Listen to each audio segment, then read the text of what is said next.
ఉండాలి. ఆలోచించండి జాగ్రత్తగా.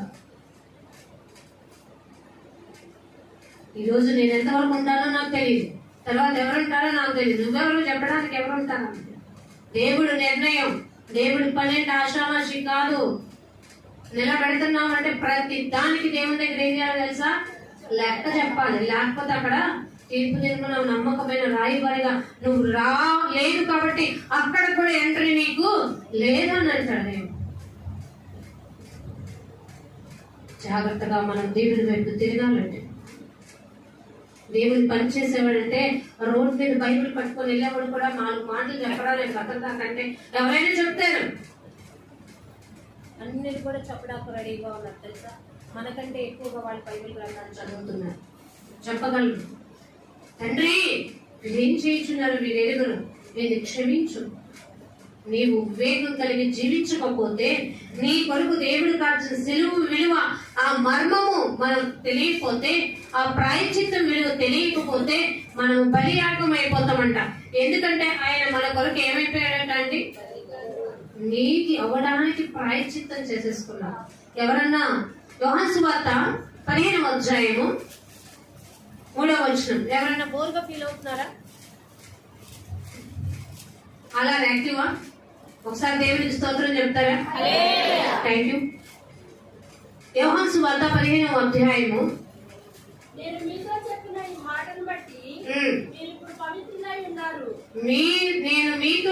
ఈ మాటను బట్టి మీరు ఏమై ఉన్నారు? దేవుడు చెప్పిన మాటను బట్టే పవిత్రులై ఉన్నాం. నమ్మి ఆయన ఎందుకు బాప్తిసం పొందువాడు రక్షింపబడతాడు. ఈ మాట నమ్మాం మనం. ఆ నమ్మకం బట్టి మనం పవిత్రత కలిగి జీవిస్తుంది. దేవుడు మనకి భూమి మీద ఉన్నప్పుడే మార్తకు తెలియపరిచినట్టు ఏది ఉత్తమమో నేను నీకు తెలియపరిచాను, కాబట్టి ఆ ఉత్తమమైనది ఏంటో నువ్వు తెలుసుకో అన్నాడు. మనం దేనికి పరుగులు తీస్తాం?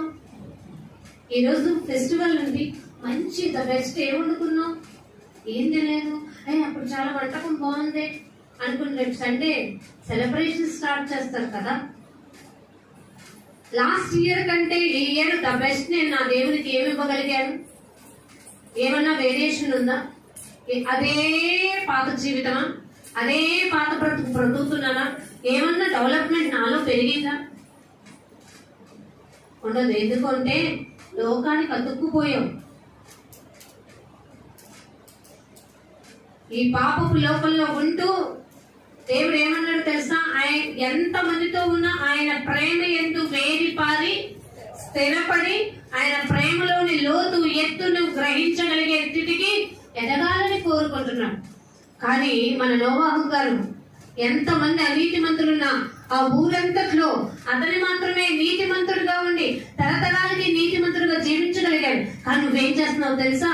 నువ్వు నీతి మంత్రులుగా ఉన్నావని చెప్పుకుంటున్నావు, కానీ నువ్వు బయటికి వెళ్ళినప్పుడు ఆ నీతి మంత్రులతో కలిసిపోతున్నావు, వారు చేసే పనుల్లో పాలిపావస్తుడు పోతున్నావు. అంటే నీ నీతి ఏమైంది? పాపం మెరుగని ఆయన మళ్ళా నీ క్రియల ద్వారా సిలువ వేస్తూనే ఉన్నావు. నువ్వు తప్పు చేసావని ఒకళ్ళు ఏదైతే చూపుతున్నారంటే నీ మాటలను, ప్రవర్తనలను, ప్రేమలోని, విశ్వాసంలోను దేవునికి తగినట్టుగా జీవించట్లేదనే కదా. ఆయన యొక్క సిలువ యొక్క ప్రాయశ్చిత్తం విలువ తెలుసుకోవట్లేదనే కదా. ఎఫెసీయులకు రాసిన పత్రిక దానికంటే మొదటి యోహాను సువార్త 4వ అధ్యాయంలో చూద్దాం. మొదటి యోహాను సువార్త 4వ అధ్యాయం 9వ వచనం. మనము ఆయన ద్వారా జీవించినట్లు దేవుడు తన అద్వితీయ కుమారుని లోకములోనికి పంపాడు. తండ్రి తన కుమారుని అంటే ఈ లోకానికి పంపాడట కదా. అంటే నీ ఇంట్లో ఉన్న కుమారుని సంఘానికి పంపగలుగుతున్నావా? సంఘంలో ఒక ఇన్స్ట్రుమెంట్ కి నువ్వు పని అప్పగించండి రా, బాధ్యత తీసుకో అంటున్నావా? సిలువు గురించి నీకేం తెలుసు అని మాట్లాడుతున్నావు? తండ్రి తన కుమారుని లోకానికి పంపాడు. నీ ఇంట్లో ఉన్న నీ కుమారుని, నీ వారిని నువ్వు దేవుని పనికి నువ్వు పనిచేయి అని అంటున్నావా? అప్పగిస్తున్నావా? ఆయన బాధ్యతను తెలియపరుస్తున్నావా? అంటూ ఇక్కడ అంటున్నాడు చూడండి. దీని వలన దేవుడు మన యందుంచిన ప్రేమ ఈ ద్వారానే తెలియపరచబడింది. ఆలోచించారండి. దేవుడు మన యందుంచిన ప్రేమ దీని ద్వారానే ప్రత్యక్షపడుతూ మనము దేవుని ప్రేమించితిమని. ఈ వచనం the very very very very important. పెట్టుకోండి 10వ వచనం. మనము దేవుని ప్రేమించితమని కాదు, తానే మనలను ప్రేమించి మన పాపములకు ప్రాయశ్చిత్తమై ఉండుటకు. అదండి, మన పాపాలకి ప్రాయశ్చిత్తం దేవుని ద్వారా ఉండడానికి, కలగడానికి తన కుమారుని లోకానికి పంపాడు. నీవు క్రీస్తు బిడ్డవి, క్రీస్తు కుటుంబం కలిగిన బిడ్డవి, ఆయన రక్షకుడైన యేసుని కలిగిన కుటుంబం. అయితే ఈ రోజు దేవుని పనికి నీ బిడ్డను పంపించాలనే ఆలోచనతో నువ్వు పంపుతున్నావా? మరి నువ్వు ఏది ప్రాయశ్చిత్తం కలిగి జీవిస్తున్నావు? నీ ఇంటి వారిని నువ్వు ప్రేమించుకొని సంబరపడిపోమాక. నీ ఇంటి వారిని దేవుని కొరకు ఉపయోగించే వారిగా ఉన్నప్పుడే నీకు సిలువ విలువ తెలిసినట్టు. ఆలోచించుకో జాగ్రత్తగా. అప్పుడు ప్రాయశ్చిత్తం కలుగుతుంది మన పాపాలకి. సిలువలో ఉన్న మర్మం తెలియకుండా ఏది పడితే మనం మాట్లాడేసుకోవడానికి కాదండి. జాగ్రత్తగా మనము దేవుని వైపుకి మళ్ళుకుందాం. దేవుని కలిగి జీవించే వారిగా ఉందాం. ఇందాక అంటున్నారు కదా, సందేహమేలా సంశయం అదేలా. ప్రభు యేసు గాయాలని, ఆ గాయాలను ఏం పెట్టాలట? చూడండి, మనం అనుకుంటున్నాం మేము చంపినవేం కాదయ్యా ఆనాటి యూదులే అని అనుకుంటుంటే తప్పు. ఇప్పటికి కూడా ఆయన బిడ్డలుగా రక్షింపబడి ఆయన మన కోసం పడిన ఆ ప్రాయశ్చిత్తం సంబంధమైన విషయాన్ని తెలుసుకోకుండా, ఆయన ప్రేమ విలువ తెలుసుకోకుండా మన క్రియల ద్వారా ఇంకను ఆయనను సిలువ వేస్తూనే ఉంటూ ఆయన నామాన్ని అన్ని జనుల్లో దూషిస్తూ ఉన్నామా? ఉంటే ఈ సిలువ విలువ తెలియదంటే. సిలువను కూర్చున్న ధ్యానం అసలు నువ్వు మర్చిపోగలవా? కూర్చుంటే రావగలవా? ఆ విలువ తెలిస్తే నువ్వు అసలు ఇంకా ఇంకా ఇంకా అంటావు. నీ కోసం నీ స్నేహితుడు ప్రాణం పెడతాడానికి సిద్ధపడచ్చు, కానీ పెట్టడు. కానీ నా దేవుడు, మనందరి దేవుడు ప్రాణం పెట్టడానికి ఏమైపోయాడటండి? రెడీ అయిపోలేదా? ఆలోచించుకో. మనుషుడు ఏది ఉత్తమం? ఇప్పుడు దేవుడికి నచ్చుకునే రీతిగా నా ప్రవర్తన లేకపోతే మనం ఎవరు పనులకు రోజు వెళ్ళలేం. నేను ఈరోజు మా సంఘంలో 3వ మాట చెప్పి 7వ మాట చెప్పి 4, 5, 6, 1 చెప్పేసావని నువ్వు సంబరపడిపోవచ్చు, ఆనందపడవచ్చు. నేను కూడా వాక్యం చెప్పాను, నేను ఆనందపడవచ్చు. కానీ నా అంతరింద్రియాలని చూడగలిగిన దేవుడికి మన ప్రవర్తన నచ్చకపోతే మనం అక్కడికి రీచ్ అవ్వలేమండి. ఆలోచించుకోండి. అందుకే నేను అన్నాను కదా, దావీదు గారు ఏమన్నారు? దేవుడా, నేను తప్పు చేశాను, నాకు శుద్ధ హృదయం కలుగు చేయి. నువ్వు కోరుకుంటే నేను బలులు ఎన్నైనా అర్పించగలను, కానీ నువ్వు అలా కోరుకోట్లా. విరిగి నలిగిన హృదయమే నీకు కావాలని కోరుకుంటున్నాను. కాబట్టి ప్రభా, నేను నీ సాక్షిగా జీవించినట్లుగా సహాయం చేయి ప్రభా అని అడుగుతున్నాడు. మనం అడుగుతున్నాం అలా? రక్షణ ఆనందం నాకు కలుగు చేయి ప్రభా.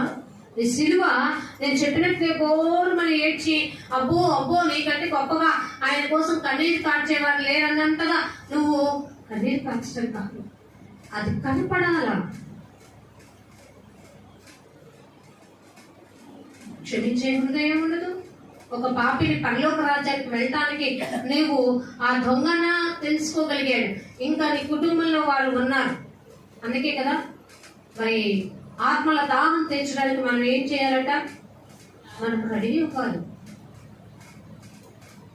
ఆత్మ దాహంతో ఉన్న వారిని దేవుని గురించిన వాక్యాన్ని పరిచయం చేసి ఆత్మ దాహాన్ని తీర్చగలిగిన ఆ వాక్యాన్ని నువ్వు తెలియపరచాలి. అది సిలువ మర్మం అంటే. ఒక్కొక్కళ్ళు ఒక్కో చోటికి వెళ్తే సిలువ మర్మం నీకు తెలిసినట్టు కాదు. ఇంకో 3వ మాట చెప్తాను చూడండి. దేవుడు మన కొరకు ఏం చేయబడ్డారంటే 1 తిమోతిలోనే 2వ అధ్యాయం 4వ వచనం. 1 తిమోతి 2:4.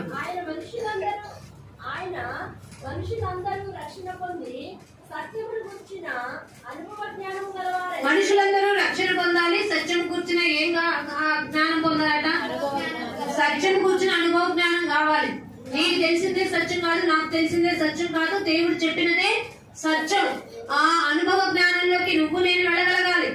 ఆ అనుభవ జ్ఞానము కలిగిన వారమై ఉండవల్లని మరి దేవుడు కోరుకుంటున్నాడని పౌలు గారు చెప్తున్నారు తిమోతికి రాసిన పత్రిక.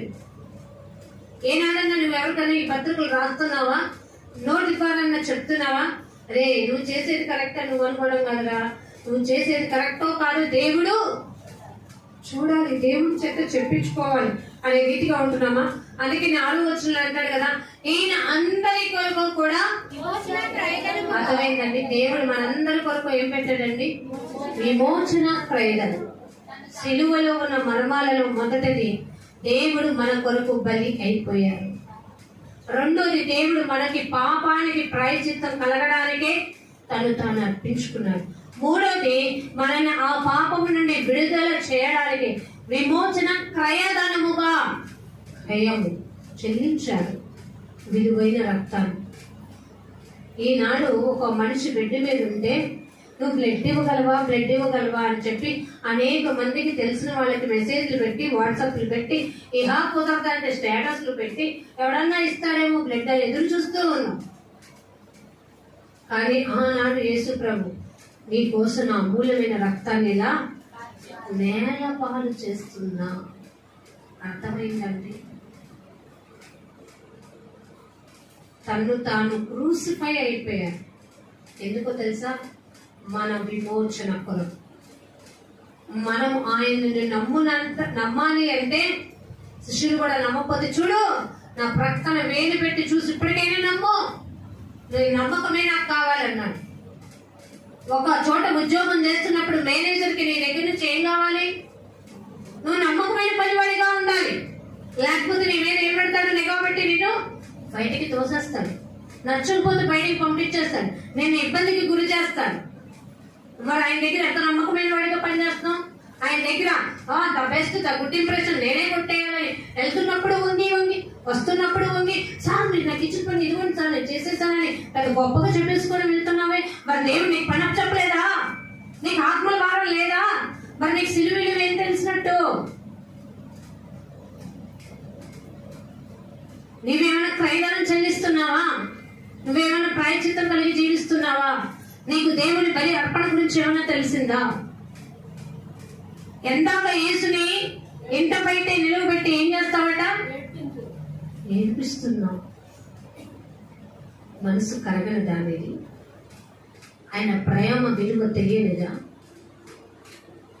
నీకు అనుకుంటున్నావు నా తండ్రి పడే బాధ తెలుస్తుంది, నా తండ్రి పడే కష్టమే తెలుస్తుంది అనుకుంటే, అన్నిటికంటే పరమ తండ్రి పడిన వేదన, శ్రమ, ఆ కృతజ్ఞత, ఆ విజ్ఞాపన, ఆ క్షమాపణ గుణం, ఆయన తనకు బలిగా అర్పణగా అర్పించుకునే విధానం తెలియకపోవటమే మహా నేరం నువ్వు చేసేది.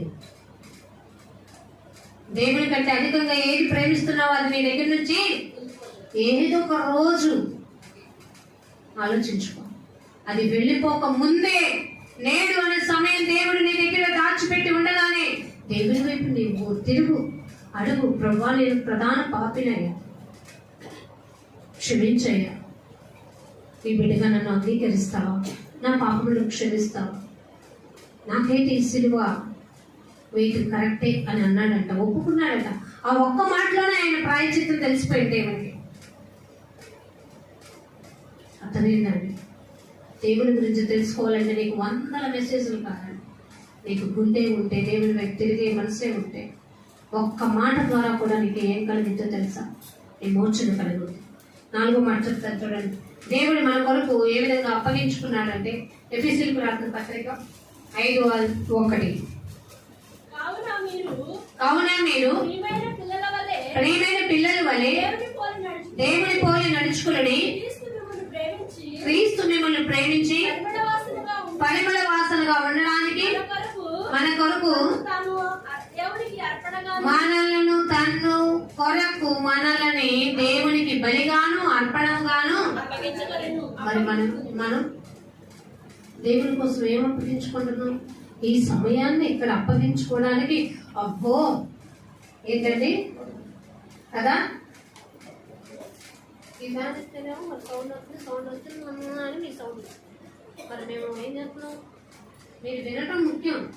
మేము తడిచి ముద్దైనా పర్లా వచ్చి నుంచోండి. ఇందాక ఒక్కొక్కళ్ళు నుంచున్నారు కదా, ఎప్పుడెప్పుడు ముగిద్దామా అమ్మ బాబాయ్ టెన్షన్ వచ్చేస్తుంది, అమ్మ బాబాయ్ అనుకుంటూ మరి చెప్పారుగా.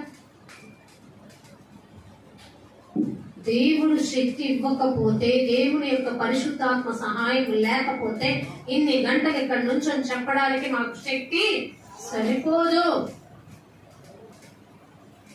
దేవుని కృప వల్ల క్రీస్తు యేసునందున్న కృప చేతి బలవంతులుగా మారుతున్నాం. ఎందుకంటే ఆయన మమ్మల్ని తన సాధనాలుగా ఏర్పాటు చేసుకుంటున్నాడు. కాబట్టి ఏది ఏ క్రమం జరగాలి, ఎలా జరగాలని చెప్పడానికి మనకంటూ ఒక దైవజనుడు ఇచ్చారు. లేదు అంటే ఆయన లేనప్పుడు ఇదిగో చూడండి అంటూ నన్ను ఒకరు పెట్టారు. ఆలోచించుకోండి జాగ్రత్తగా. ఎందుకంటే క్రమం అది. అక్రమము చేయవారులారా నా యుద్ధ నుండి, ఎందుకంటే వాళ్ళ క్రమమైన జీవితం లేదు. దేవుడు నీ కోసం చెల్లించిన ఆ శిలువ యాగం ఎట్లాంటిదో తెలుసా? పాపానికి ప్రాయశ్చిత్తం కలగడానికి ఇంకా బెస్ట్ ఏం చెప్పాడు చూడండి. ఆ కొలసీలకు రాసిన పత్రిక 2వ అధ్యాయం 10 minutes నేను క్లోజ్ చేస్తాం. కొలసీలకు రాసిన పత్రిక 2వ అధ్యాయం 13-15. మరియు అపరాధముల వలనను శరీరమందు సున్నతి పొందక ఉండుట వలనను మీరు మృతులై ఉండగా దేవుడు వ్రాతరూపకమైన ఆజ్ఞ వలన మన మీద రుణముగాను మనకు విరోధముగాను నుండిన ఉన్న పత్రమును ఆ యొక్క పత్రమును దేంతో కొట్టేశారట? వేగులతో సిలువకు కొట్టారంట. ఆలోచించారా? ఎప్పుడన్నా దేవుడికి ఈ పని ఇష్టం లేదని ఎప్పుడన్నా దాన్ని తీసి గొడవ పెట్టుకొని ఇది నేను చేయకూడదు, ఇది చేయకూడదు అనుకున్నావా?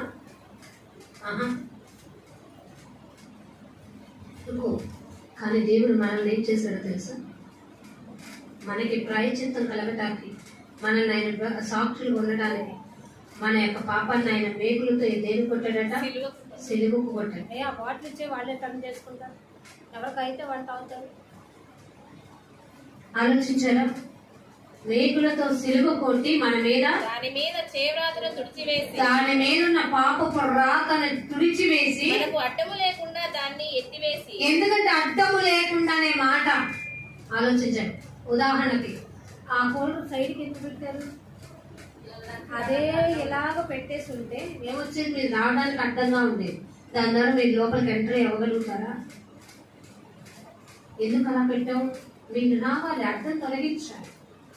అలాగే మనం దేవుడి దగ్గరికి వెళ్ళాలి అంటే మనకి పాపం అనేది ఒక ఆటంకంగా మారింది. ఎందుకంటే ఒక అమూల్యమైన దేవుడి దగ్గరికి వెళ్ళాలంటే అపవిత్రుడైన వాడు ఎంట్రీ అవ్వలేడు. ఇంకా మీకు తెలియాలంటే ఒక మేనేజర్ దగ్గరికి వర్క్ చేసే ఎంతటి గొప్పవాడైన టీమ్ అంటూ లోపలికి వెళ్ళడానికి అర్హత లేదు. నువ్వు అడగాల, ఆయన అడిగి ఆయన పర్మిషన్ తీసుకొని ఎస్ అంటే రావాలి, నో అంటే అక్కడ ఉండిపోవాలి. అది పాటిస్తావుగా? అది నీకు ఈ లోకం నేర్పిన పద్ధత, కానీ దేవుడు నేర్పిన పద్ధతి నీకు తెలియట్లేదా? నీకును నాకును అడ్డంగా ఉన్న ఆ యొక్క చేవ్రాతను తుడిచివేసి మన అపరాధములన్నింటినీ క్షమించి ఆయనతో కూడా మిమ్మల్ని జీవింపచేసి, ఆయనతో కూడా ఏం చేశాడట? అదే మన అపరాధములకు ప్రాయశ్చిత్తం దేవుని వల్ల అలా కలిగింది. ఆ దేవుడే, ఆ సర్వాధికారం కలిగిన దేవుడు నీ నా కోసం పని అవ్వకపోతే, నీకును నాకును ఉన్న మధ్య గోడను పడకపోతే, యెషయాగ్రంథంలో అదే కదండి ఉంటుంది. రక్షింపనేరుకై ఉండనట్లు యెహోవా హస్తం ఏం కాలేదట? మీరు ఎప్పుడన్నా ఎదుటి వాళ్ళకి కూరలు వేసిచ్చారా? ఏమైనా పెట్టారా? కొంతమంది ఎలా వడ్డిస్తారు అంటే బెల్లెట్టుకున్నాడు టైం ఎలా అంటే కొసరి వేస్తారు. అప్పుడు వేరే వాళ్ళు ఏమంటారు అంటే లేనప్పుడు అడ్జస్ట్ చేయటం ఓకేనండి. కొంతమంది ఎదుటి వాళ్ళకి వేసేటప్పుడు కొసరి వేస్తారు. చూడు, ఈనాడు ఈ పిచ్చగాళ్ళు ఇంటికి వస్తేనే వేస్తుంటే ఏమంటారు తెలుసా? అబ్బో నువ్వు ఇచ్చేది ఇదేనా, దీనివల్ల నాకేమొస్తుంది, నీకు కూడా రాదే అని అంటున్నాడు. అంటే వాడు సాటిస్ఫై అవ్వట్ల, సంతృప్తి చెందట్ల. మరి నీ భక్తి దేవుణ్ణి సంతృప్తి పరిచేదిగా ఉందా? సిలువ గురించి ఎన్ని మాటలు మనం తెలుసుకుంటున్నాం. నీ భక్తి దేవుడిని సంతృప్తి పరిచే విధంగా ఉందా? నీ భక్తి వల్ల ఆయన పెట్టిన ప్రాయశ్చిత్తానికి మన విలువ కలిగేదిగా జీవిస్తున్నాం. అందుకే నీ యోగు గారు ఏమన్నాడో తెలుసా? నీ భక్తి నీలో ఏం పుట్టించాలట? మరి సమస్యలు వచ్చినప్పుడు వాళ్ళు ఉరుకుపోయి, ఏంటి నాకు ఈ శ్రమలు, ఏంటి కష్టాలు, దేవుడు నన్ను వదిలేశాడు, దేవుడు నన్ను మర్చిపోయాడు, నా ప్రార్థన వెంట నాకు సమాధానం దొరకట్లేదంటే, ఒరే పిచ్చోడా, దేవుడు నిన్ను ఎప్పుడు నిన్ను విడువను ఎడబాయనని చెప్పాడు. నువ్వే చెప్పావు అవసరమైనప్పుడు వాడుకుంటాను, అవసరం లేనప్పుడు ఆయన్ని తను పెడతానన్న పిచ్చోడివి నువ్వే. జస్ట్ నువ్వే స్వప్రయోజనం కోసం దేవుడిని వాడుకున్నావంటే నీకు సిలువను కూర్చున్న మర్మం తెలియనట్లే. అందుకే దేవుడు బాధపడుతూ ఉన్నాడు. ఆలోచించాడు. నీకు స్వప్రయోజనం కోసం నువ్వు జీవించమాక, దేవునికి ఉపయోగపడే సాధనముగా మారినప్పుడే ఆయన నీకును దేవునికి ఉన్న ఆ అడ్డుగోడను తీసివేశాడన్న ఆ వాల్యూ ఏంటో తెలుస్తుంది. లేకపోతే అప్పటి వరకు కూడా ఆ విలువ నీకు తెలియదు. ఎందుకో తెలుసా? నీ బాష్ప బిందువును తుడిచివేయటం నీ ఇంటి వారికి కష్టతరం, కానీ దేవునికి అది సులభతరం. ఆయన ప్రేమ అలాంటిది. నీ ఇంటి వారు చూపించే ప్రేమ కంటే అధికమైన, నిష్కల్మషమైన, విలువ కలిగిన మరి ప్రేమతో ఆయన మనలో ఉన్న ప్రతి బాష్ప బిందువుని తుడిచివేయడానికి, అందుకే సిలువను మోస్తూ కూడా దేవుడు చెప్పిన మాట ఏంటో తెలుసా? అమ్మలారా, మీరు నా కోసం కాదు, మీకోసం, మీ పిల్లల కోసం ఏడవండి. ఏడిస్తే అప్పుడు మీకు మీ పాపానికి ప్రాయశ్చిత్తం కలుగుతుంది అన్నాడు. అవి నువ్వు తెలుసుకున్నారు. నీలో నాలో ఉన్న ఆ ప్రతి బాష్ప బిందువును తెలిసివేయడానికి, తుడిచివేయడానికి దేవుడు నీకును నాకును ఉన్న అడ్డుగోడలు ఏం చేశాడట? తీసివేశాడు. ఆలోచించారా? మీరు మీ దాహం కోసం ఎంత తాపత్రయపడుతున్నారు? సిలువలో ఉన్న యేసుప్రభు వారి దాహం ఆలోచించండి. అది డిసిప్లిన్ ఇస్ మోర్ ఇంపార్టెంట్. సిలువ విలువ తెలిసినాడే అని పాడతారు కదా. ఎన్ని గంటలు దాహంతో ఉన్నారంటండి దేవుడు? ఎన్ని గంటలండి? మనం ఇక్కడికి వచ్చి కూర్చొని ఎన్ని గంటలైంది? మనము దాహాన్ని తట్టుకోలేము, కానీ యేసుప్రభు వారు దాహం కోసం కూడా పరితపించిన వారిచ్చి చేదు చిలుక తీసుకోవడానికి ఇష్టపడాల. ఎందుకంటే ఈయన స్పృహ తప్పి పడిపోయాడు అంటారు. కానీ నాకు వద్దు అది. నా ఒంటిలో ఉన్న రక్తము, నీరు స్రవించి కారి నిష్ప్రయోజనం అయిపోయి పూర్తిగా నేను మరణించాను అని వీళ్ళు తెలిసేంత వరకు కూడా ఈ శ్రమ, వేదన, భారం నేను భరిస్తాను అని దేవుడు రుజువు చేశాడు. మరి ఆ విలువ తెలియట్లేదా? నీ బాధ్యత ఏంటో తెలుసుకున్నావా? నువ్వు ఎంత భారం వేయగలవో తెలుసుకున్నావా? దేవుని పనిలో ఎంత ఉపయోగపడుతున్నావో తెలుసుకుంటున్నావా? ఒక పని చేసి ఇలా కాలు రగరేసి నేను లేకపోతే నడిచేదా అని అంటే దేవుడు ఏమన్నాడో తెలుసా? నువ్వు లేకపోతే అపవాదం అన్న మాట ఏంటండి? నువ్వు ఇప్పటికిప్పుడు నా కాళ్ళకు మొక్కు, నేనేం చేస్తాను అన్నాడు? ఈ భూలోకం అంతా చూపించేస్తా. అప్పుడు దేవుడు అన్నమాట, రాళ్లతో కదండి, జీవము లేని వాటిలో నుంచి నేను ఏం తెప్పించగలను? జీవం తెప్పించగలను. నువ్వేంటి నాకు చూపించే. మరి ఆ విలువ తెలుసుకుంటే 7 మాటలతో ముగించేస్తారా మీ జీవితాన్ని? ఆ మర్మం తెలుసుకోరా? అది ధరించుకోరా? ఆ బాధ్యత తీసుకోరా? ఆ భారం కలిగి మీరు క్రీస్తు యొక్క సైనికులుగా పనిచేయరా? ఆలోచించుకోండి. మీరు అనుకుంటున్నారు ఆనాడు సిలువలో యేసు పలికిన 4వ మాట పలికేటప్పుడు ఏమైందంట? మధ్యాహ్నం 2 గంటల కంటే ఆ మాట పలికింది 3 గంటలకి. నా దేవా నన్ను ఎందుకు ఈనాడు నీనాడు నీ కళ్ళు కరుడు కట్టిపోతున్నాయేమో, నువ్వే చేయి విడుస్తున్నావు దేవుడు. నువ్వే దేవుని చేయిస్తున్నావు, అవసరానికి వాడుకుంటున్నావు, వదిలేస్తున్నావు. ఆదివారం వస్తే చాలు అనుకుంటున్నావు, వెళ్ళిపోతున్నావు. వెళ్ళేటప్పుడు ప్రార్థన చేసుకుంటున్నావు, వదిలేస్తున్నావు. కానీ ఆయన మర్మములని, తలంపులని నీ మెదడులోనికి రాని ఎట్లా, ఆయన వాక్యాన్ని నీ హృదయంలో, నీ నోటలో ఉంచుకోట్లా. అందుకే నువ్వు దేవుని కొరకు కష్టపడే వ్యక్తిగా ఉండలేకపోతున్నావు. ఎటువైపు వెళ్తుంది నీ మనసు? ఏది అంగీకరిస్తుంది, ఏది వద్దనుకుంటుంది? అపవాదికి చోటిస్తూ, దేవుణ్ణి వెనక్కి నెడుతూ, నీకు నువ్వు భుజాల మీద వేసుకొని నేనే నాదే అంతా అనుకుంటే నీకు సిలువ విలువ తెలిసినట్ట? నేను అందుకే అంట, క్రీస్తు సాక్షిగా ఉంటావా?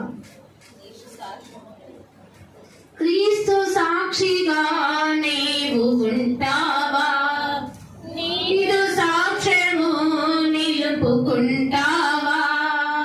అన్యజనుల మధ్యను క్రీస్తు మధుర నామము, అన్యజనుల మధ్యను క్రీస్తు మధుర నామము, నీ వలన దూషింపబడుచున్నదా? నీ క్రియల వలన అవమానం పొందుచున్నదా? క్రీస్తు సాక్షిగా నీవు ఉంటావా?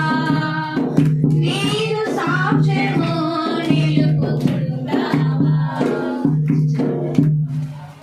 దేవునికి ఎదుట వెళ్ళినప్పుడు మన హృదయం దేవుని ఎదుట జ్ఞానము మోపుతుందంటే మనము క్రీస్తు సాక్షులము కాదు.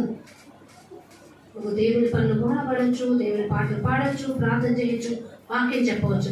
కానీ నీ హృదయ అంతరంగం స్వచ్ఛమైనదిగా లేకపోతే దేవుని చేతనే గెంటి వేయబడే స్థితికి వెళ్తాం. నేను ఎంత బుద్ధి చెప్పాను, ఎంత నేర్పాను, భూమి మీద ఉన్నా ఎంతమంది కాదు నీకు తెలియపరిచాను, ఇంకనూ నీ బుద్ధి మారుకున్నదే. వేషధారుల జీవితం మానుకో.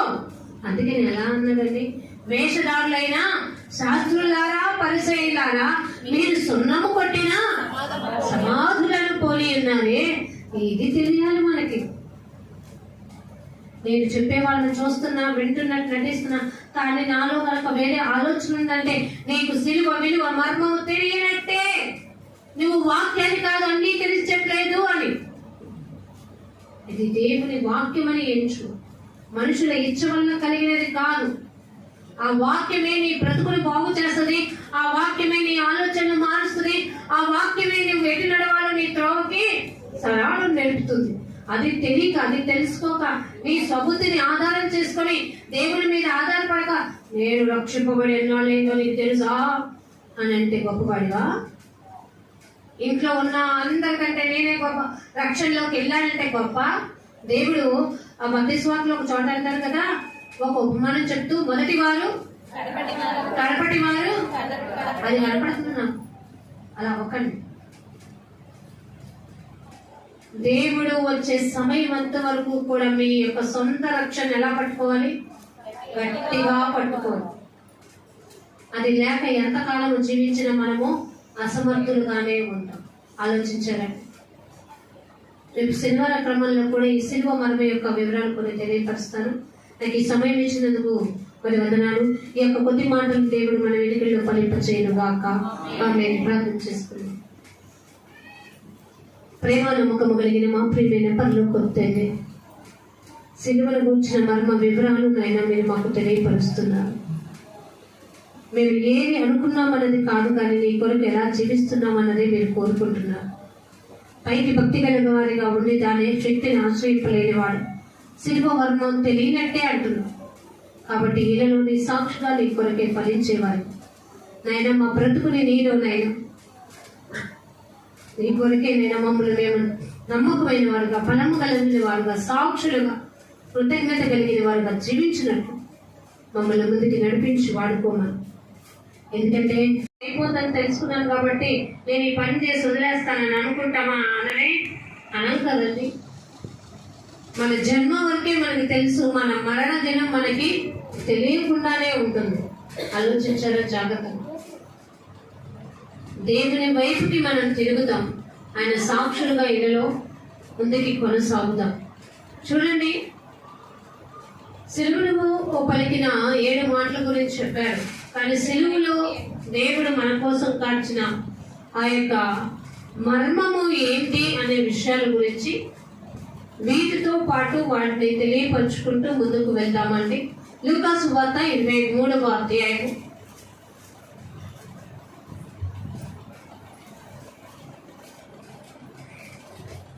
ఈ బాయ్స్ ఎక్కడికి వెళ్ళిపోయారండి? అలసిపోయారా? వాళ్ళని లోపలికి రమ్మనండి.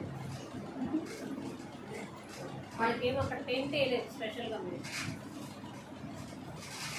లూకా సువార్త 23వ అధ్యాయంలో 34వ వచనం. యేసు, తండ్రి, వీరేమి చేయుచున్నారో వీరెరుగరు గనుక వీరిని క్షమించుమని చెప్పాను. చాలండి. మార్కు సువార్త 15వ అధ్యాయం.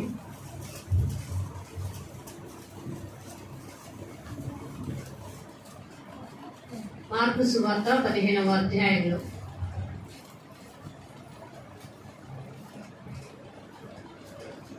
చూడండి, మీరు 34వ వచనం నుంచి 3 గంటలకు యేసు, ఏలోయి ఏలోయి, 24 నుంచి వారాయనను సిలువ వేసి ఆయన వస్త్రముల భాగము ఎవరికి కావలనో చీట్లు వేసి వాటిని పంచుకొనిరి. ఆయనను సిలువ వేసినప్పుడు పగలు 9 గంటలాయెను. అది నోట్ చేసుకోండి. సిలువ వేసినప్పుడు పగలు 9 గంటలాయెను. ఓకే. తర్వాత 33 అండి. మధ్యాహ్నము మొదలుకొని 3 గంటల వరకు ఆ దేశమంతటను చీకటి కమ్మెను. మధ్యాహ్నం మొదలుకొని 3 గంటల వరకు ఆ ఆ దేశమంతటా చీకటి కమ్మెను. ఓకే, ప్రార్థన చేసుకుందాం. మనం క్రీస్తు బిడ్డలుగా, క్రీస్తు కొరకు ఆయన సాక్షులుగా ఎలా జీవిద్దాం. నిజంగా నీకు ఆయన సిలువే చూస్తున్నావు, కానీ నువ్వేనాడు ఆయన సిలువను మోసి సిలువ విలువ తెలుసుకుని కనుక ప్రవర్తించినట్లయితే వ్యర్థమైన మాటలు, వ్యర్థమైన చూపులు, వ్యర్థమైన ప్రవర్తన నీవు అనుసరించి జీవించు. సిలువను తెలుసుకున్నావు, సిలువ గురించి ప్రకటిస్తున్నావు, కానీ నువ్వు సిలువ వేయబడుతున్నావా? నీ ఆశలు సిలువ వేయబడుతున్నాయా? ఆ సిలువను మోసుకుంటున్నావా? సిలువను గురించి వార్త ప్రకటిస్తున్నావా? ఏ స్థితిలో ఉన్నావు? ఏ స్టేజ్లో ఉన్నావు? దేవుడు నా కోసం కార్చిన రక్తము నీకు తెలిసింది, కానీ ఇంకనూ నీ ప్రవర్తన ద్వారా, నీ చూపుల ద్వారా, నీ నడక ద్వారా దేవుణ్ణి ఇంకా ఇంకా ఇంకా ఇంకా ఇబ్బంది పెడుతూనే ఉన్నాము అంటే సిలువ విలువ తెలియట్లేదు. మహాగణుడా, మహిమోన్నతుడా, మా ప్రియుడా, నీ వందనాలు చెల్లిస్తున్నావు. ఏమిచ్చి మీ రుణం తీర్చగలమయ్యా? కానీ మీరు అడుగుతున్నారు, నీ చెడిపోయిన హృదయం నాకు ఇవ్వు, నేను బాగు చేసి శుద్ధ హృదయంతో నేను మారుస్తాను. తండ్రి, నా మనసును, నా హృదయాన్ని నీ వైపుకు ఆకర్షించుకోను. నేను ప్రేమించలేదు ప్రభా, కానీ మీరే నన్ను ప్రేమించారు, మీరే నన్ను ఏర్పాటు చేసుకున్నారు. మీ మాటల ద్వారా ఆదరణ, మీ మాటల ద్వారా నెమ్మది, నేను మీపై నేను జీవించి ఆధారపడి జీవించే కొలది మనశ్శాంతి మాకిస్తూ ఈ లోకంలో మేము మా బాధ్యత ఏంటో తెలుసుకొని ముందుకు కొనసాగే స్థితిలో నేను మమ్మల్ని ఉంచినందుకే స్తోత్రం. మీ మాటలు నేను తెలుసుకుంటున్నాం, కానీ వాటిని ప్రకటిస్తున్నాం, పాటించట్లేదు ప్రభు. దాని గురించి నేను మీరు మాకు ప్రకటన చేస్తూ ఏ విధంగా శుద్ధి కలిగి జీవించాలి. దావీదు అడిగినప్పుడు ఏనాడైనా ప్రభా నాకు శుద్ధ హృదయం కావాలని అడిగావా అంటూ మీరు ప్రశ్న వేశారు. విరిగిన హృదయమే నాకు కావాలి, దానిలో నేను నివసించాలనుకుంటున్నాను అన్నారు. మరి అలా ఇచ్చే మనం ఎవరు ఉన్నామో ఇక్కడున్న మాకంటే ఎక్కువగా మీకు తెలిసిన దేవుడు. శ్రమలో, ఇరుకులో, ఇబ్బందులలో ఎలా ముందుకు వెళ్ళాలో, మీ కొరకు ఎలా జీవించాలో మాకు తెలియపరచమని మీ మాటలు చెప్తున్నప్పుడు నా ప్రక్క నుండి బలపరిచి పరిశుద్ధాత్మ సహాయాన్ని అందించమని, మీ మాటలు వినడానికి నేర్చుకోవడానికి వచ్చిన వారి యొక్క జీవితాల్లో వినడం వెళ్ళిపోవడం కాదు, ఆ సిలువ విలువ తెలుసుకొని ప్రభా వాక్యానుసారమైన జీవితంలో వర్ధిల్లున్నట్లుగా కృప చూపించి ఆదరించమని మనసారా నేను కోరుకుంటూ ప్రతిమలాడుకుంటూ యేసు నామమున ఈ ప్రార్థన మీకు సమర్పిస్తున్నాం తండ్రి. ఆమేన్.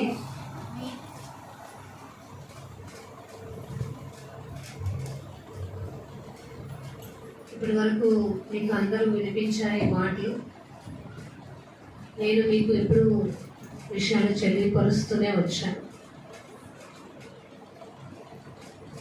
యేసు ప్రభువారు సిలువ వేయడానికి ముందు రోజు పడిన శ్రమ, వేదన, ఆయన చెమట రక్త బిందువులా మారింది అంటే ఒక ఐసీయూలో పెట్టిన వ్యక్తి అని ఏమంటారు, ఇంకా ఎండింగ్ స్టేజ్లో పెడతారు కదండి, ఏమండి, వెంటిలేటర్ మీద పెట్టిన వ్యక్తిలాగా తను ప్రార్థన చేస్తున్నప్పుడు తన శరీరం అంతలా ఇదైపోయిందట. ఏం చెప్పాలంటే హై బీపీ వచ్చిందంటే అందుకే నరాలు చిట్లిపోతున్నాయి, ఇలా అయిపోతున్నాడు అని అంట. దేవుని యొక్క శరీరం అంత సున్నితంగా అయిపోయింది. ఆయనని యేసు ప్రభు వారిని పట్టుకోవడానికి వచ్చినప్పుడు ఉదయం ఎన్ని గంటలండి? ఉదయం 3 గంటలు కానీ పట్టుకోవడానికి వచ్చింది. జాముల లెక్క ఆ రోజుల్లో. యేసు ఎవరో నీవు తెలియదని చెప్తావు పేతురు అన్నప్పుడు అర్థమైందా? ఆలోచించాలా? కోడి కూయక మునిపే అలా చెప్తా ఉన్నప్పుడు జాగ్రత్తగా గమనించుకోండి. మన మనసులు మనము దేవుని వైపు తిరగాలి. జాగ్రత్తగా. ఈరోజు నీకు జబ్బు వస్తుందని నీకు తెలిసిందనుకో, రేపు నిన్ను అడ్మిట్ చేస్తారయ్యా అని తెలిసిందనుకో, అరే రేపేరా నీ జీవితం ఎండు అని తెలిసిందనుకో, బాధ్యతలు అప్పచెప్తావా? బతకాలని ఆశ కలిగి జీవిస్తావా? ఆలోచించండి. దేవునికి నీవు నేను బ్రతకడం కావాలి. ఎలాగో తెలుసా? ఆయన కొరకు, ఆయన సాక్షులుగా, ఆయన రాయబారులుగా, ఆయన పనిని, ఆయన ప్రేమను ప్రకటించేవారుగా బ్రతకడానికి కావాలి. అంతేగాని నా ప్రవర్తన వల్ల, వ్యర్థమైన సంభాషణల వల్ల వ్యర్థులైన వారిగా ఉండేవారుగా అనేక. జాగ్రత్తగా ఆలోచించుకునే ముందుకు కొనసాగు. అంటే సిలువ వేసిన రోజు, ముందు రోజు దేవుడు యేసు ప్రభు ఎంత సఫర్ అయ్యారు. ఇంట్లో ఫంక్షన్ అంటే ఎంత సఫర్ అవుతారు.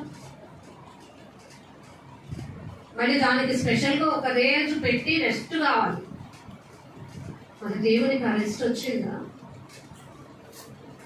ఈ భూమి మీద తల్లి గర్భంలో పుట్టినప్పటి దగ్గర నుంచి శ్రమలు స్టార్ట్ ఎండింగ్ అంటూ లేదు. తన ఆత్మ దేవునికి అప్పచెప్పేంత వరకు కూడా. ఆలోచించా. 6 గంటలకి మరి న్యాయ సభకు తీసుకుని వెళ్ళారు. ఎవరున్నారు అక్కడ? పిలాతు, యేసు ప్రభు వారు. మిగతా వారు ఎవ్వరు లోపలికి ఎంట్రీ లేదు. ఎందుకంటే ఆ రోజు సబ్బాతు దినం. ఎన్నిసార్లు న్యాయపు తీర్పుకి అటు ఇటు తిరిగిన దేవుని యందు ఏ దోషము లేదు. కానీ నా గురించి చెప్పమంటే ఇక్కడ అన్న వాళ్ళందరూ చెప్పడానికి రెడీ అవుతారేమో. జాగ్రత్తగా నువ్వు సిలువ మర్మం తెలుసుకో. సిలువ మర్మం తెలుసుకుంటే నా దేవుడు నా కోసం ఎందుకు శ్రమ పడ్డాడు అనేది తెలుస్తుంది. నేను నా దేవుని ఎలా ప్రకటించాలి, నేను ఎలా నేను క్షమించుకోవాలి, ఎలా ఇతరులను క్షమించాలి, ఎలా నేను ఇతరుల గురించి విజ్ఞాపన చేయాలి. ఆ వేదంతో కూడిన దేవుడు మాటలు ఎందుకు అలా చెప్పారు, ఆ సమయంలో కూడా ఎందుకు నా కోసం అంతలా ఆలోచించాడు. ఎంత చెప్పుకున్నా తరగని మాటలు, ఆ ధ్యానాంశాలు ఉంటాయి. కానీ ఆ మర్మములు మనం జాగ్రత్తగా తెలుసుకోవాలి. తండ్రి వీరేం చేయించున్నారో వీరు ఎరుగరు, కానీ వీరిని ఏం చేయాలట? క్షమించు. ఎందుకంటే మన కోసం అంతలా శరీరం నలగొట్టబడ్డానికంటే నేను తండ్రి పనిని నేను నెరవేర్చడానికి వచ్చాం. మరి మనం ఎందుకు వచ్చాం? మన పనులు నేర్చుకోవడాక, మన స్వప్రయోజనం కోసం, పెళ్లికి ఇచ్చడానికి, పెళ్లి చేసుకోవడానికి, పిల్లలు గంటానికి ఈ భూలోకానికి వచ్చింది మనం. అందుకనే కదా అన్నారు, అందరూ తమ తమ సొంత కార్యములనే చూసుకొనిచున్నారు కానీ దేవుని కార్యాలని మరి మనం ఏం చేసుకోవాలి? ఆలోచించారా? ప్రార్థన ఉన్నాయండి, మా పనులు లేవా, మాకు వేరే పని లేదనుకుంటున్నారా అనగలిగిన ఆవేశం ఉందంటే నువ్వు దేనికి ఉపయోగపడుతున్నావు? స్వప్రయోజనాన్ని చూసుకోవట్లేదా? అయినా నువ్వు దేవుడు నిన్ను క్షమించట్లేదా?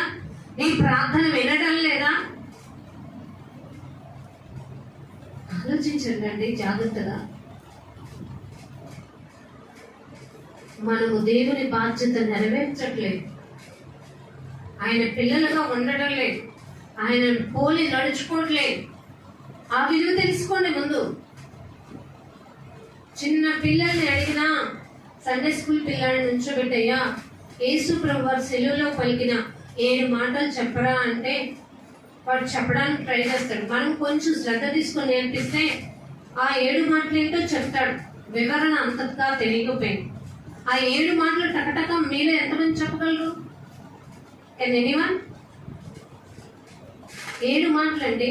నేను అడిగిన వివరణ అడగలేదు, 7 మాటలు. ఆలోచించండి.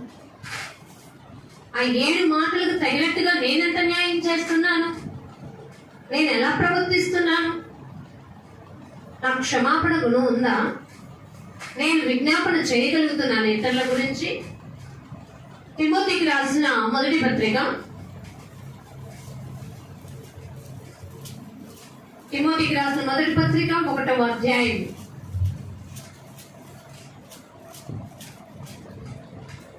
12వ వచనం. పూర్వము దూషకుడును హింసకుడును. ఎవరండి ఈ మాట చెప్తున్నది? పౌలు గారి గురించి మనలో ఎంతమందికి తెలియదంటారు? ఎవరైనా ఉన్నారా? నాకు పౌలు గురించి తెలియదక్క అనే వాళ్ళు ఎవరు లేరుగా. అంటే పౌలు గురించి ఎంత బాగా అర్థమైంది, యేసు ప్రభు గురించి ఎంత బాగా అర్థమైంది, నీ గురించి నీకు ఎంత అర్థమవుతుంది? ఏం చేయగలుగుతున్నావు? పౌలు తన విట్నెస్ ఎలా పలుకుతున్నాడు? పూర్వము నేను హింసకుడును దూషకుడును హానికరుడనైన నన్ను. ఫస్ట్ ఆఫ్ ఆల్ తనను గురించి తాను చెప్పుకుంటున్నాడు. అర్థమైందండి?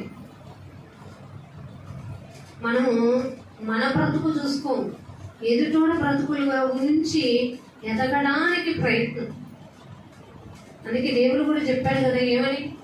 ముందు నీ కంట్లో ఉన్న ఏం చేయాలట? ఎదుటివాడి కంట్లో ఉన్న నలుసుల గురించి ఆలోచించు. ఎందుకంటే ప్రతి ఒక్కరికి తీర్పు తీర్చేది నువ్వు నేను కాదు. ఎవరు తీర్చుతారు? జాగ్రత్తగా ఉంటాడు. చెప్తున్న పరిస్థితి ఇది. తన పరిచర్యకు దేవుడు నన్ను నియమించుకొని నమ్మకమైన వానిగా ఎంచినందుకు. అర్థమవుతుందా? మా ఇష్టారాజ్యానికి మేము వచ్చి ఇక్కడ నుంచొని చెప్పట్లేదు. దేవుని యొక్క విషయం గురించి ఇక ముందుకి ఎవరు ఉంటారన్నది ఎవరి విషయం? నీ ఇష్టారాజ్యం కాదు. ఏళ్ళ తర్వాత ఏళ్ళు నిల్చోబెడతాను అని అండాలి. దేవుడు ఎన్నుకోవాలా, దేవుడు ఉండాలి. దేవుడు తన పని నిమిత్తం ఎవరినైనా వదులుకొని వచ్చి తనకి తాను సమర్పించుకోవాలనే ఆలోచన కలిగిన వారికి దేవుడు ఇస్తాడు. వాక్యం చెప్పమన్నప్పటికీ జాగ్రత్త చెప్పు, లేదా మానేసి కూర్చోవాలి. వ్యర్థమైన ప్రలాపనలు ప్రారంభం. నమ్మకమైన వానిగా ఎంచుకొని, ఇంకొక మాట అక్కడ చెప్పినంత ఏంటో తెలుసా? నన్ను బలపరిచిన మన ప్రభువైన యేసుకు నేను ఏమై ఉన్నానో తెలుసా? నమ్మకమైన వానిగా ఎంచుకున్నాడు, బలపరిచాడు. కాబట్టి ఆయనకి కృతజ్ఞురాలనే నేను జీవించాలి, మీరు జీవించాలి. అది యేసు ప్రభు సిలువను తెలిస్తేనే, ఆషామాషి కాదు. ప్రతి ఒక్కడు రోడ్డును పోయేవాడు అన్ని జనులు కూడా చెప్పగలడు. సిలువను కూర్చున్న మాటలు చెప్పమంటే నాకు తెలిసిన కొంతమంది ఫ్రెండ్స్ చాలా బాగా చెప్పగలుగుతున్నారు. అంటే ఎందుకంటే ఎమ్మెల్యేలు వస్తారు క్రిస్మస్ అప్పుడు, వాళ్ళందరి నుంచి చెప్పండి అంటే ఎంత వాళ్ళ నోట్లో నుంచి మనం ఎక్స్పెక్ట్ చేయలేని మాటలు రావటం లేదా? ఆలోచించుకోండి. జాగ్రత్తగా ముందుకి వెళ్ళాలి అంటున్నాడు. నా సిచ్యువేషన్ ఇది, కానీ నన్ను ఎన్నుకున్న దేవుడు, నన్ను బలపరిచిన దేవుడు. కాబట్టి ఇప్పుడు నేను ఆయనకి ఏమేమి జీవిస్తాను? కృతజ్ఞుడినై జీవిస్తాను. యేసు ప్రభు సిలువలో ఎందుకు మరణించారు? నా కోసం. ఎందుకంటే మనం కూడా పూర్వం ఎలాంటి వాళ్ళం? యేసు ప్రభుని దూషించిన వాళ్ళం కాదు. ఇప్పుడు కూడా చేస్తున్నారు. ఇప్పటికి కూడా దేవుని అవమానపరుస్తున్నారు. మన చూపులు, మన ప్రవర్తన, మన నడకడి ద్వారా ఆలోచించుకోవట్లేదు, గమనించుకోవట్లేదు. జాగ్రత్తగా ఉండాలి అని దేవుడు పదే పదే ఎందుకు చెప్తున్నాడో తెలుసా? మెలకు కలిగి జాగ్రత్త గలవారే, రోషము గలవారే, దేవునికి కృతజ్ఞతలై మీరు జీవించండి. తోడేళ్ల చర్మం ధరించుకున్న వారు మన మధ్యలోనే ఉంటారు. యేసు ప్రభుతో పాటే జరిగాడు. ఎవడ మహానుభావుడు కదా? ఎంత దొంగ ప్రవర్తన! ప్రభువా నీ పక్కన నేను కూర్చుంటానయ్యా, నీ పక్కన నేను కూర్చుంటాను, ఆ ప్లేస్ అన్నాడు. చివరికి ఏ పక్కన కూర్చున్నాడు? పక్కలో బల్లెపు కోటు పోల్దిస్తే అతని యొక్క మరి ఒక్కలో చేయబెట్టి చూస్తే గాని నమ్మలేని స్థితికి వెళ్ళిపోయిన మూర్ఖుల్లాగా మారలేదా? జాగ్రత్తగా ఉండాలి. అంతేకాదండి, ఇంకా పౌలు గారు ద బెస్ట్ వర్డ్స్ ఇంకా చెప్తున్నాడు. మనము ప్రభు యొక్క కృపయు క్రీస్తు యేసునంత విశ్వాసమును ప్రేమను అత్యధికంగా ఏం చేయాలి? నీకు సిలువ విలువ తెలిస్తే,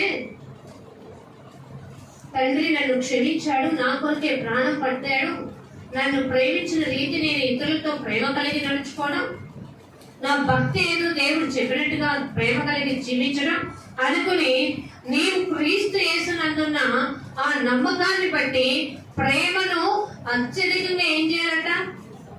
వీరి యొక్క అనేక మందికి నీ చేతనైతే నువ్వు దేవుని బిడ్డవి, ఈ ప్రేమ ఎక్కడి నుంచి వచ్చింది నీలో అని నిన్ను గుర్తించి అడిగేలాగా నీ ప్రవర్తన ఉండగలగా. ఇంత నమ్మకం నీకు ఎక్కడిది? యూదుల మరి యంగ్స్టర్స్ అయిన షడ్రక్, మేషక్, అబేద్నెగోలకి వాళ్ళలో ఆ నమ్మకం ఎక్కడి నుంచి పట్టుకొచ్చింది? ఆ ప్రేమ ఎక్కడి నుంచి పట్టుకొచ్చింది? అలాంటి ప్రేమ, అంత నమ్మకం కలిగి జీవిస్తున్నామా? అది మన యొక్క నిజ జీవితాల్లో కనపరచగలిగే స్థితికి వెళ్తున్నామా? దేవుని కొరకు నమ్మకమైన వారిగా ఉంటున్నామా? లేకపోతే దేవునిని కేవలం స్వప్రయోజనం కోసమే వాడుకుంటున్నారా? కేవలం నీ అవసరతల నిమిత్తమే దేవునిని వాడుకోవద్దు.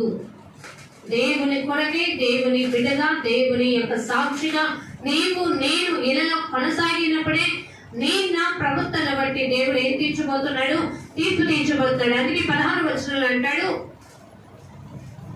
1 తిమోతి 1:16, నిత్య జీవము నిమిత్తము తనను విశ్వసింపబో వారికి నేను మాదిరిగా ఉండలాగున యేసుక్రీస్తుకి తన సంపూర్ణమైన దీర్ఘ శాంతమును ఆ ప్రధాన పాపినైన నా యందు కనపరిచినట్లు. అర్థమైందండి పౌలు ఎందుకు తనను తాను నేను బ్రతుకుట క్రీస్తే చావైతే లాభం అనుకోని, ఎన్ని శ్రమలైనా, ఎన్ని ఆటంకాలైనా, ఎన్ని ఇబ్బందికరమైన పరిస్థితులైనా అనుభవించానో, బయటకు వచ్చానో అని అపోస్తలుల కార్యాల్లో రాయబడి ఉంటుంది. సంఘంలో ఇబ్బందులు, శరీరపరంగా ఇబ్బందులు, బంధువుల వల్ల ఇబ్బందులు, తన యొక్క శత్రువు వల్ల ఇబ్బందులు, ప్రయాణాల్లో ఇబ్బందులు, వీటన్నింటినీ తట్టుకొని నేను ఉన్నానంటే నేను ప్రధాన పాపిని. మరి నా కోసం నా దేవుడు పడిన ఇబ్బందులలో ఆయన ఏర్పరచుకున్న సాధనమైన నేను నా వంతు ప్రయత్నాన్ని నా దేవుని కోసం నేను చేయలేకపోతే ఎలా? కృతజ్ఞత కలిగి జీవించాడు. రెండోది, దేవుని పట్ల విజ్ఞాపన చేస్తున్నాడు. ఆ దీర్ఘశాంతము, ఆ ప్రేమ కలిగి నేను ఉంటే అదే అంటున్నాడు కదా, పూర్ణమైన దీర్ఘశాంతం. ఎట్లా ఉండాలంటండి? ఒకళ్ళని చూస్తే దీర్ఘశాంతం, ఇంకొకళ్ళని చూస్తే కోపం కాదు, పూర్ణమైన దీర్ఘశాంతం కలిగి జీవించేలాగా ఆలోచించుకోండి, జాగ్రత్తగా ఉండాలి. మన మనసులు దేవుని వైపు తిప్పాలి. మన బలలో చేసేటప్పుడు కూడా మన పాస్టర్ గారు మనకి ఏం చెప్తున్నారు, మన దైవజనుడు మనకి ఏం చెప్తున్నారు? ఆశీర్వచనం పాత్రలో నువ్వు తాగుతున్నప్పుడు నీ యొక్క పరిస్థితిని యోగ్యుడిగా ఎంచుకుంటావో, దేవుడి చేత యోగ్యుడు అని అనిపించుకుంటావో, నీ సాక్ష్యం నీ భార్య దగ్గర ఉండదు, నీ సాక్ష్యం నీ పిల్లల దగ్గర ఉండదు, నీ సాక్ష్యం నీ పొరుగు వారి దగ్గర ఉండదు, నిలబడదు.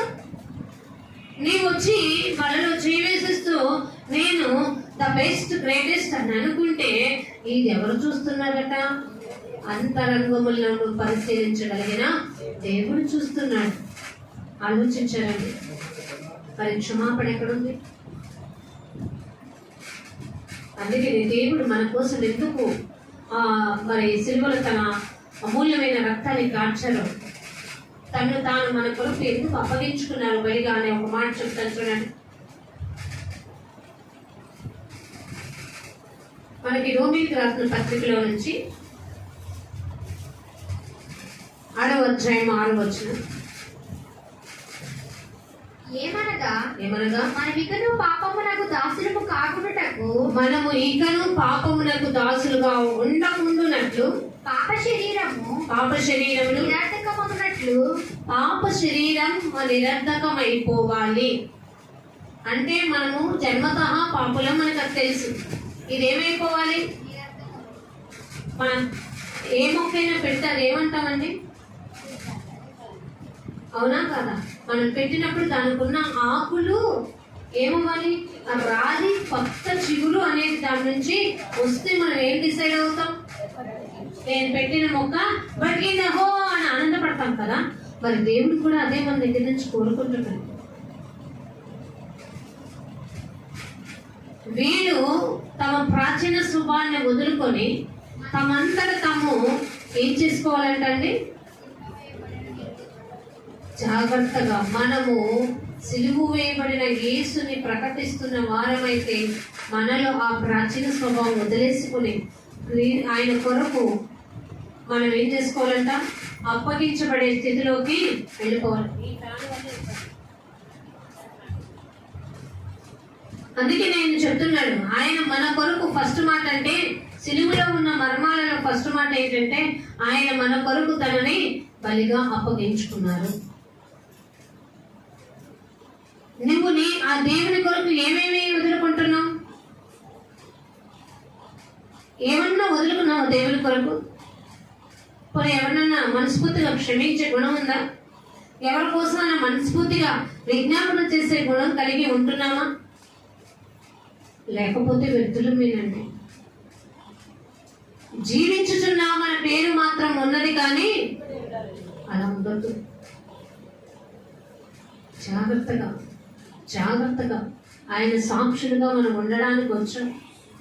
ఎందుకంటే రక్షణ తీసుకున్నామంటే ఆయన బిడ్డగా నువ్వు అంగీకరించబడడానికి వచ్చాం. వచ్చిన నీవు ఎలా ఉండాలి, ఎలా నిన్ను నువ్వు సరి చేసుకోవాలి, ఎలా ఎదగాలి? ఆయన మన కొరకు సిలువలో ఉన్న మొట్టమొదటి మరణం ఏంటే దేవుడు నా కొరకు తను తాను అప్పగించుకున్నాడు. రెండవ మరణం చూపిస్తాను చూడండి. 2 కొరింథీయులకు రాసిన పత్రిక 5వ అధ్యాయం 20వ వచనం. కావున దేవుడు మా ద్వారా వేడుకున్నట్టు మేము క్రీస్తుకు రాయబారులమై దేవునితో సమాధాన పడదామని క్రీస్తు పక్షముగా మిమ్మల్ని బతిమాలుకొంచున్నాము. ఇప్పుడు మనం ఏం చేయాలి? అట దేవుని ద్వారా వేడుకున్నట్టు మనం క్రీస్తుకి ఏమై జీవించాలి? రాయబారులు అంటే సైనికుల వలె మారాలి. అందుకని మనం ఆయన మన కొరకు ప్రాయశ్చిత్తం కలగడానికి మనం ఆయన బిడ్డలుగా ఆయన సైనికులుగా ఉండడానికి అక్కడ 21లో ఉంది. ఎందుకనగా మనం ఆయన యందు దేవుని మనము అనీతితో బ్రతుకుతున్నాం, అపవిత్రతో బ్రతుకుతున్నాం, పాపంలో బ్రతుకుతున్నాం, చీకటిలో బ్రతుకుతున్నాం. ఇలాంటి మనల్ని దేవుని నీతి అగునట్లుగా, దేవునితో పవిత్రపరచబడినట్టుగా ఆయన సాక్షులుగా వెలుగులోనికి తీసుకురావడానికి, ఆయన నామాన్ని ప్రకటించడానికి, ఆయన నీతిని మరి అగునట్లుగా పాపం ఎరుగని ఆయనను మన కోసం ఏం చేస్తామంట? ఏదండి మనం చేసింది? మనం నీతిమంతులు అవ్వడానికి ఆయన పాపిగా చేయబడ్డాడు. కానీ అది తెలుసుకున్నా కూడా ఇప్పటికీ కూడా అనీతిమంతుగా బ్రతుకుతున్నాం, అపవిత్రుడిగా బ్రతుకుతున్నాం, అన్యాయంతో బ్రతుకుతున్నాం. ఆయనని పాడతాం కదా, ఏ పాపం ఎరుగని ఓ పావనామూర్తి పాడతానండి. పాప విమోచకుండా, తర్వాత నా పాలి దైవమా నా పాపముల కొరకు ఈ పాటలు. మరి పాటలు అర్థం తెలుస్తుందా? రాగం బాగుందని పాడుతున్నావా, నీకు నోరు కుదిరిందని పాడుతున్నావా? నా పాపముల కొరకయ్యా ఈ పాటలు పడింది, కానీ ఇంకనూ నేను సిలువ వేస్తూనే ఉన్నాను నా క్రియల ద్వారా. అంటే ఇంకా నిన్ను దేవునికి ప్రాయశ్చిత్తంగా నువ్వు ఇచ్చేసుకోవట్లేదా? మనసు తిప్పుకోవట్లేదా? సిలువ విలువ మర్మం నీకు తెలియట్లేదా? మనకి నేర్పుతున్న సిలువ విలువ ఏంటి? భారమైన సిలువ మోసారు నిజమే, అది ఎందుకు ఏంటి అన్నది మనం తెలుసుకోలేకపోతున్నాం. ఆయన మన కొరకు తను తాను బలిగా అర్పించడం కోసం, ఆయన అర్పించుకోలేకపోతే మనందరిలో ఒక్కడు కూడా ఆ యొక్క రాజ్యంలోకి వారసుడు కాదు. ఎందుకంటే దేవుడు మనకి జన్మనిచ్చాడు. దేవుడు మనకి ఇచ్చిన జన్మలో ఆయన వెతికి కనుగొనంటే, ఆయన వైపు తిరిగితే మన చెడు హృదయంలో ఉన్న పాపానంతా బయటికి లాగి మనల్ని శుద్ధిలు చేసి తన యొక్క రక్షణ ద్వారా ఆయన బిడ్డలుగా చేసుకుంటారు. చేసుకున్నప్పుడు మనం ఏం చేయాలి? ఆయన సైనికులుగా పనిచేయాలి, కానీ ఒకళ్ళొకళ్ళు ఎత్తి పొడుచుకునే విధంగా ఉండకూడదు. దేవుడు ఏం చెప్తున్నాడు? ఒకరికంటే ఒకరు ఎలా ఎంచుకోమన్నాడు? యోగ్యుడిగా